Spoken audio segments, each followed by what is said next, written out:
Hello, hello. Welcome back to the How to Life podcast, and thank you for listening today. My name is Dr. Laura Jaggett, and right now you're listening to episode 43, and it is a good one. Today I'm speaking with Rick Palo, a career and college counselor, and he's going to talk about how to find scholarships and grants to cover the cost of college and university. And there are tons and tons of them out there for the taking, but you need to do a little prep work to make sure that you are in the best position you can be in order to be a possible recipient of this free money. It requires a little strategy and planning ahead of time, but you can do it. Of course you can do it. Rick spent many years guiding students in discovering and planning their next steps after high school. In fact, he has now created a podcast called Your Life After High School and a website of the same name where he shares all his knowledge on how to get yourself on the proper path. I wish that I knew all of this stuff when my kids were younger, but I'm learning it now and I'm sharing it with you. I am always learning new things on this show. And I hope that you find this information and, more importantly, this source to be exactly what you needed to hear right now. Hi, Rick. I'm very happy to have you here. Welcome to the How to Life podcast. Thanks so much for joining in. Thank you, Dr. Jaggett. It's a pleasure to be here, and I appreciate being on your show. Well, I consider it very lucky that I found you because a few months ago, I had questions about college scholarships. How do you get them? What are they? Is it hard? And I thought to myself, those are all good questions. And I wrote on a piece of paper, I want to find someone who knows this information, who can answer these questions, and I'm going to have them on my podcast. And then I should happen to see you, Power Up Podcasting Group on Facebook, and you've got a podcast coming out about just this.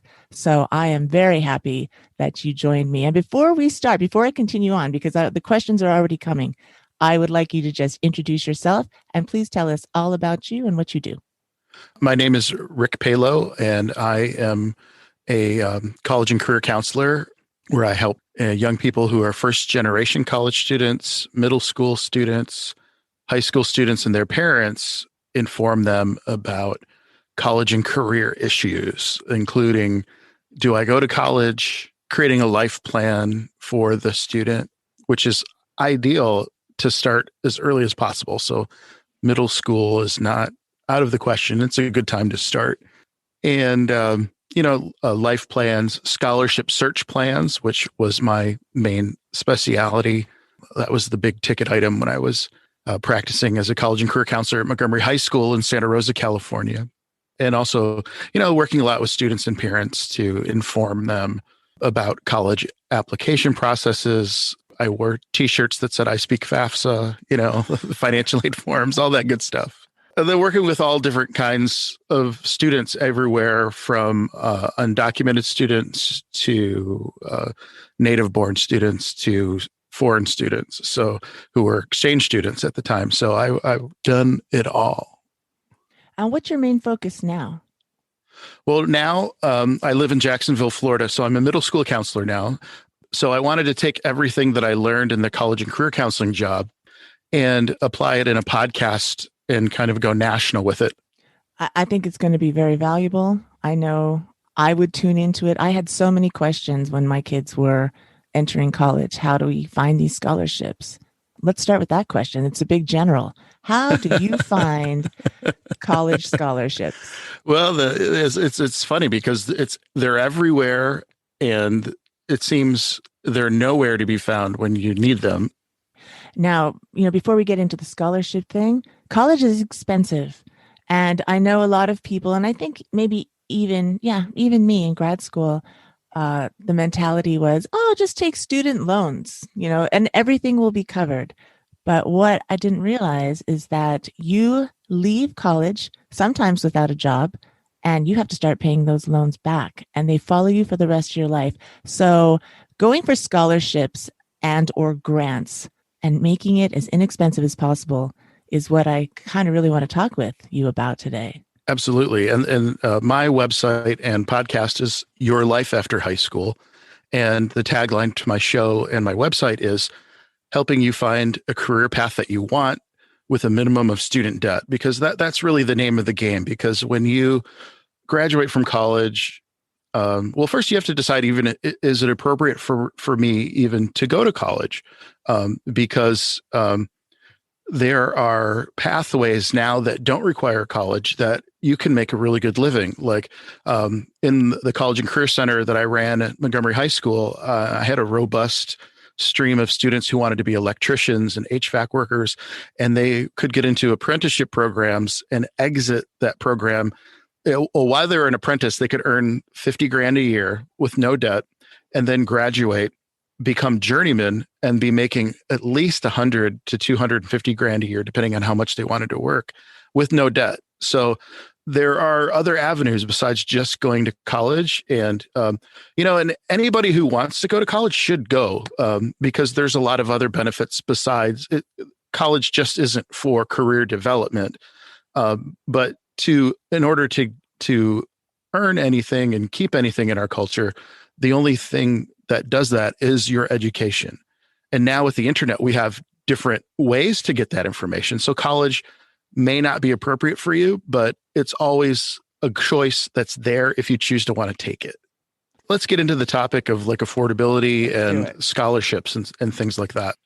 There are grant programs that you can get from the scholarship office at the college or university that you want to go to. And I recommend all students, even the high school students who attend a junior college or a four-year university, the people you want to be your best friends are the workers in the scholarship office. And if you're eligible student for work study, we could talk about that later for FAFSA, because work study is an option. If you can get a job in the scholarship office, you have a leg up on everybody else. That's a quick tip. So that the scholarship office is in colleges. Yes, every college and university has a scholarship office, which will be an adjunct office to the financial aid department. And really, all they do is look for scholarships. You'll take an intake inventory. They'll find as much information as possible about you. For instance, even the marital status of your parents. There's scholarships out there for divorced children, your ethnic identity, your religious identity, volunteering opportunities you have done in the past to get to college. Also, vocational interests that you might have. All of these are leads that the scholarship office could potentially find for you, as well as like your SAT and ACT scores. But that's really just kind of when you're in high school, though. But depending on your scores, the College Board have college scholarships for students if they score above a certain level. All right. Well, let's start with high school student. Okay. You're still in high school. You know you want to go to traditional college, whether it's a 2-year or 4-year. Where do they start? What's the first step?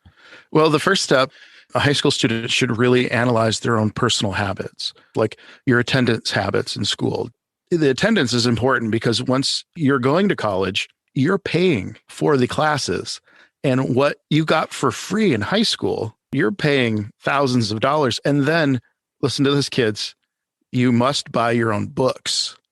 So that's why your attendance habits are important, because if you're paying several $100s per credit hour, and if you're not attending class every day, that's going to hit you in the wallet and it's going to hurt. So you should analyze your habits. So your attendance habits in school, your learning habits. Are you an auditory learner or are you a visual learner? Those are really important things. And also your time management. You're going to have to manage your own time. So really, you want to determine if college is going to be a good fit for you before you make a financial commitment to it. Absolutely. And if you feel like my time management isn't that great, my attendance isn't that great, and I'm kind of a disinterested student, there are other options that you could think about. You could take a gap year. A lot of students take a gap year where they do volunteering. An excellent choice for a gap year would be to look into the Peace Corps. Also, there's a program called City Year, which is through the Teach for America program, where depending on what you want to study, if you're going into like an education type field, you can earn $6,000 from participating in the City Year program, which could be used as a grant when you decide to go to college later on. And the City Year program, what that does is you volunteer in inner city schools, high school or middle school. Like the school I'm at now, we have City Year workers who are tutoring and assisting middle school kids with math and English. That's an excellent way to use your gap year. And, a lot of students also choose the military. Most kids don't make that their career, but you learn discipline, you learn time management there. And also, they have excellent learning programs where you can earn college classes. If you were in the Navy and you're on a aircraft carrier in the Indian Ocean, you could be taking college classes remotely while you're serving. But really, time is your most precious resource. You don't get the time back. So if you decide to go to college later, make sure you use that time appropriately. Now, let's say you have decided that college is the path you're going to take. When should you start looking into college scholarship? What's available out there as far as scholarships? Oh, immediately. Should be immediately. What year? If you're in middle school, you should be looking at things that are out there, things that you might want to learn how to do with your college degree. If you wait till you're a senior year, you're setting yourself up for a monumental task. So when you're younger, you have more time to decide what you want to do and explore things. But if you're waiting to your senior year and you're going to graduate in 6 months and you need to find scholarships, you can do it, but it's not going to be pleasurable. So, freshman year or even before freshman year, like your last year of middle school, it'd be a good place to start looking for scholarships. And how do you look for them? Who do you ask? Your school counselor. Go to your school counselor, have a great relationship with your school counselor, and start there. That would be a good place because school counselors can get the down low on certain scholarship programs that you wouldn't have any clue about. Where do you look? Well, the internet is a great source for scholarships. I like the websites studentscholarships.org. That's a great one. You can subscribe to their newsletter, and every month you will get college scholarships coming into your inbox. Also the same with fastweb.com, capex.com. They have newsletter features where you can get monthly emails. So when you're younger, you can start getting these emails and you can start collecting and looking for things because the scholarship information in these newsletters tells you, is it a national scholarship or a local scholarship, like a state scholarship? How many scholarships are available? Well, if there's only one scholarship available, is it worth your time to apply for? But if there's 100 scholarships available, you have a higher probability to achieve success. So you can kind of see what comes through the email chain, and then you can start creating like a notebook and writing down scholarships. I would organize them by deadline date, because if you submit your scholarship application after the deadline date, you ain't getting a scholarship. Are there a lot of scholarships out there? No, there's tons and tons. There's a lot for high school students going to college. There's even more. It's a bigger pool of funds for students who are already in college. So creating your scholarship search plan early in your high school career, as early as your freshman year, and really applying it in your senior year. Because I had kids create scholarship search plans where we would take things into account, like ethnicity of the student, because you can find scholarships based on your ethnic group. You can get scholarships based on your interested major of study. Your grade point average is very, very critical. You want to get the highest grades possible. Anything 3.5 or above, you're going to have way more choice than someone who has a 2.0 or below. And, there are scholarships out there for 2.0 students, but you're going to have a lot more options with a higher grade point average. And there are different types of scholarship, just not academic. Like you said, there's ethnicity, there's religion, there's athletic, there's music, there's special interest. Volunteering scholarships, there's all kind of stuff. And there are also scholarships within your community. I remember I had a friend who had a law firm, and they offered a scholarship to someone who wanted to go into law. It was a sizable scholarship also, but it was local. So don't discount the area that you are going into. Absolutely. Like where you buy your groceries. Grocery chains might have scholarships. Target, I believe, has a scholarship program. I know Comcast has one. So if you're a Comcast subscriber, go for it. AT&T has one for kids who want to study broadcasting. The best place to look was the Rotary Club. They were awesome. They had a scholarship just for kids at our high school in Santa Rosa. And the Rotarians were very, very generous in the amounts of the scholarship available. So check out Rotary Club, check out Lions Club. If you have a local Shriners, any kind of these social clubs like the Elks Club has a national scholarship called the Most Valuable Student. It's a $45,000 scholarship.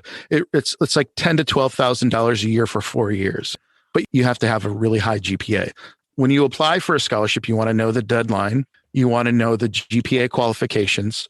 Are there citizenship qualifications? Some scholarships, you have to be a U.S. citizen, but there are plenty of scholarships if you're an undocumented student. So Educators for Fair Consideration, I would Google search them. They have an extensive spreadsheet of like thousands of scholarships for students that don't require a citizenship requirement. But just because you fill out a scholarship application doesn't mean you're going to get it, because they're really competitions. They're kind of like academic beauty pageants. That's why I like to think of it. You have to win them. You have to win. You're competing against other people. So you have to distinguish yourself. So when you're a freshman in high school, both colleges and scholarships, they want a well-rounded person. They want somebody who's involved in their community, who has some kind of civic pride or civic focus, as well as the best academics that you can get. So when you're a freshman, you should be starting to volunteer in your community. Look at your skills. If you're good at using the internet, you could volunteer at your local library and you could teach senior citizens how to use a browser, and that would count for volunteering, and that could totally get you a scholarship. What sort of steps are there for the scholarship process? Are there sort of general steps that someone can expect to have to do in applying for scholarship? Absolutely, yeah. Every scholarship will have a website of some kind. They may be a paper application, but there's also an electronic application. So you should, use the scholarship sites like scholarships.org, FastWeb, Educators for Fair Consideration, studentscholarships.org. You can even Google search things.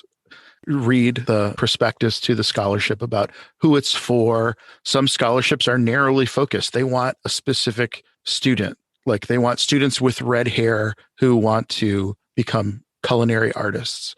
There's stuff like that. So you have to make sure that you fit the mold of who the scholarship is for.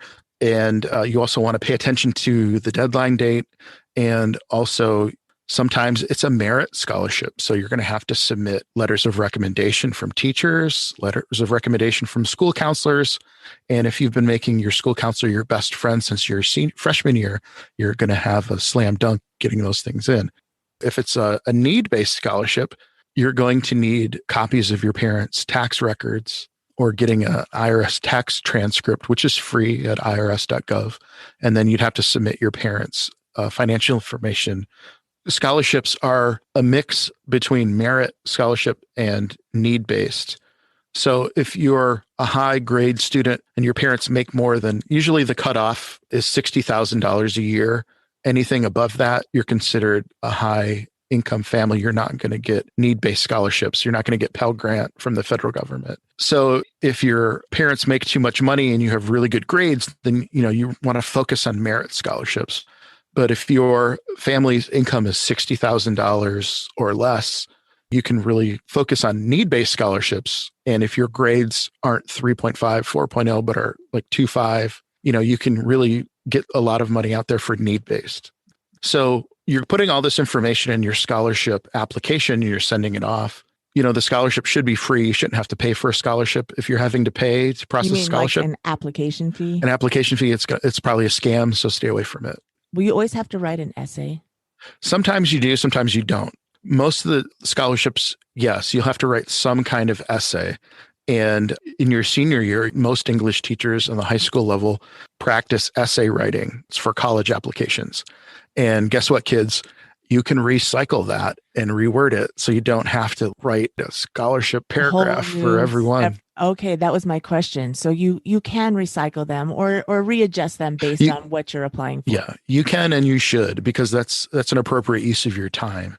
Because ideally with a scholarship search plan, you're collecting these scholarships throughout your high school career and you're creating like a list or a spreadsheet organized by the deadline date.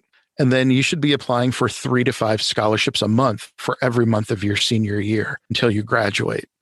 Scholarships are also in different dollar amounts. Some are larger. The ones that are larger require a higher grade point average, require you to prove more or really write a really great essay. You should go for those. But you can also string together many smaller scholarships, some $50 to $100 scholarships. And if you can clean up on those, because you may be the only person to apply to them, you can make a big scholarship out of several smaller scholarships. And some renew every year, some don't. Some you have to apply for every year. Some are a one shot. Yeah. So as you can see, this is a lot of work. It's a lot of preparation. So like I'm saying, you don't want to wait to your senior year to do all this in 6 months because it's just too much. It's too big a thing. So you want to chunk it down throughout your high school career. And then by the summer of your junior year, you should have a list of scholarships that you can start applying for in your senior year. How does scholarship money come to you, or does it go directly to the school? It depends. Some cut you a check and send it to you, and then you use it as you wish. Some want to know the school you're going to and the financial aid department, and they'll route it through your financial aid department. It depends. It's a case-by-case basis. Can you lose your scholarship if you win one? Well, the recurring ones you could, because you would have to maintain a certain grade point average. If you fail to do that, your scholarship money would be taken away for you the next semester. Do you have to repay your scholarships ever? No, they're free. You don't have to pay them back. What's the difference between a grant and a scholarship? That's the same thing. It's free money. Oh, one thing about scholarships and grants, you must, if you're a United States citizen or if you have a green card, you must file a FAFSA. It's a free application for federal student aid.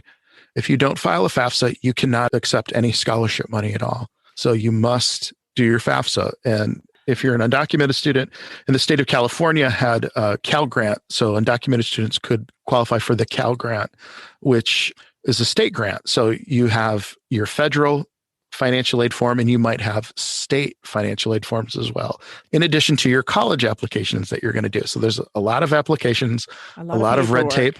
So that's why you want to identify your scholarships ahead of time before your senior year, because it's a lot to do in your last year. I love the way you're stating things exactly in the order that I was about to ask them. You are anticipating all of my questions. I would like you to explain more about FAFSA. What's the process of it? When should you start? Excellent. Yeah, the FAFSA is the free application for federal student aid. Okay, that is published by the United States Department of Education, and you must complete that if you're a U.S. citizen or you have a green card. So the FAFSA should be free because it's called the free application for federal student aid. If you come across something on the internet that wants you to charge $25 to do your FAFSA, it's a scam. Stay away from it. Don't do it. FAFSA is online, and they have an iPhone app and an Android app. It is awesome. Students, you will have to do the student portion, and then your parents have to do a parent portion. And then you submit your FAFSA. It should take about 30 to 40 minutes to complete a FAFSA. You get your student aid report back, and you want to save that because your college that you're going to go to might want to see a copy of your student aid report. So you save that. You're also going to get a number called an EFC number. That means expected family contribution. That is the number that estimates how much your family should be paying out of pocket. So if you're a low income student, if you're $30,000 or less family income, your EFC is going to be zero.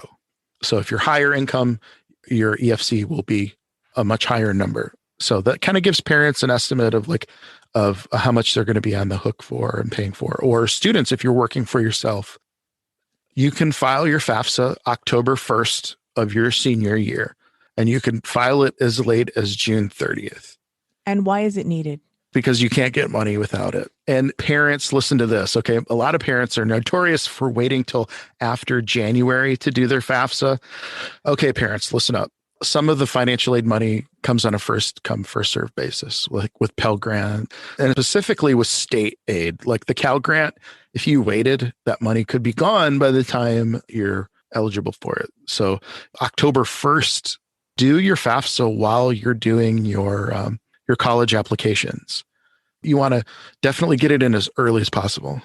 Now, you're talking mostly to parents who are claiming their college-bound child as a dependent. What about young people who are not dependent, are not listed on their parents' income? Can they file it themselves on their own behalf? They can if they're 18 years or older. Will you please explain what a Pell Grant is? Financial aid through the federal government. You get the Pell Grant if you meet the income requirements. The maximum you can get for a Pell Grant would be $6,194 a year, depending on your family's income. You can extract the Pell Grant for 5 years. So it's like a maximum of like $35,000, or if they decide to raise it, then it could be more. So The Pell Grant is really awesome for lower income students because it's free money that you don't have to pay back. So take it.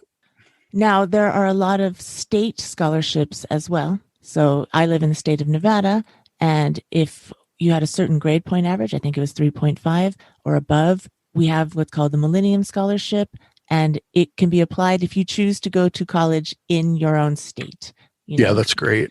So I think all states have something like that. That's something to look into as well. The federal money you can always count on. The state money, if it's an established program like Nevada or California or Texas, you're in a good situation. So how would you figure out how much scholarship money I'm going to need or how many student loans am I going to need? So most students who decide to go to a 4-year, they're going to have to take some amount of student loans, but you don't want to take massive amounts of student loans. You don't want to put yourself in a situation where you're hundreds of thousands of dollars in debt.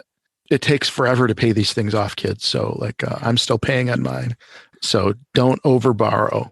Don't overborrow and try to get as many scholarship grants as you can. And you had mentioned something called work study. Why don't you talk a little bit There's about work study, that? yeah, because when you file your FAFSA, you get the Pell Grant, you get work study, and you get loans. That's all in your financial aid package after you finish the FAFSA. So work study is a cool thing, which allows you to, if you qualify for a work study, and usually they're lower income students that qualify for work study, you can get a job on the college campus. And you want to make sure that it's a work study job. They'll advertise it as a work study job. So usually it's working in the scholarship office, the financial aid office, the library.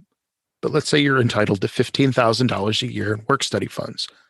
That $15,000 will be paid to you from your labor from your work study job. It helps put money in your pocket and buy books and food and clothes and stuff like that, bus passes. But you don't have to pay that money back. So take it. Work study can be to your advantage because you could get work experience possibly in a career area that you want. This has been a great interview. Can you tell us when your podcast will air and what your website is? Sure. My podcast, Your Life After High School podcast, is going to be airing February 1st. I also have a website called yourlifeafterhighschool.com. On there, you can ask me a question. If you have a brief question about college and career issues, I have a form on the site where you can ask your question. I also offer a private one-on-one Zoom-based counseling service. So that is fee-based, however, it's not free. But if the parents or the family decide that that's an avenue they want to go down, they could hire me as a Zoom-based college and career counselor. And I also have the college and career newsletter on yourlifeafterhighschool.com. Rick, I appreciate this information so much. It's very valuable. You're delightful and extremely knowledgeable. Thank you so much for sharing this. Thank you, Dr. Jaggett, for having me on your show. All right, college-bound folks, that was a great summary of how to get started finding scholarships. This podcast was just a summary, but it is a good outline. And I really recommend you listen to Rick's podcast and sign up for his newsletter. Why not? He's an amazing source of help and knowledge, and you can find all his contact information and all the stuff he mentioned here on my show notes at howtolife.com/043. If I can give you my biggest advice in this area, it would be to not take out student loans if at all possible. It's just a ball and chain that really very often does not need to be there. So do whatever you can to fund your college tuition through scholarships, money you've already saved, gifts from family, or work while you're in school. And if you do take out loans, take out the minimum amount you need and make a plan to pay them off right away. If you need some advice on the whys and hows to pay off debt, guess what? I've done some podcasts about that. Check out episode 41 on investing. Eva Aji talks about setting up a fund to plan for college. In episode 40, which is called What the Heck is a 401k, Melissa Niakato talks about her own student loan debt and how she made a plan to pay that off as soon as she graduated and got a job. Let's say you already have tons of student loans that have been following you around for a while. In episode 18, Make a Budget and Get Out of Debt, Jason Hoschauer tells you how to do just that. And in episodes 10 and 7, Randy Levenbaum talks about money smarts and the importance of zero debt and how to get there fast. If you enjoyed this show And if you've been enjoying all my shows, please give it a 5-star rating in Apple Podcasts or whatever platform you're listening on. If you have any questions, please let me know. You can send an email to drlj@howtolife.com. You can also send me a message on Instagram at LauraJaggett_howtolife or Facebook Laura Jaggett. So, from fabulous Las Vegas, Nevada, I bid you farewell for now. I'll meet you here again next week. And until then, keep being awesome and kind and happy and look for the good. Life is so exciting. You got this.